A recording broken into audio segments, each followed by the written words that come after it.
The government of Chilean President Sebastián Pinera on Sunday officially granted the European Southern Observatory, or ESO, a piece of land in the northern Atacama Desert, where the European organization intends to build the world's largest and most powerful telescope.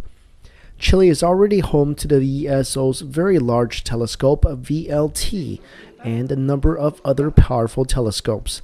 With the addition of the planned European Extremely Large Telescope, the E-ELT, Pinera says Chile will be the astronomy capital of the world.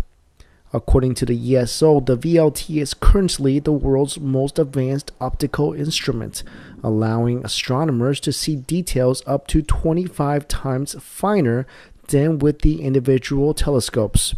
However, the EELT will be even more advanced and is expected to become operational early in the next decade, becoming the world's biggest eye on the sky.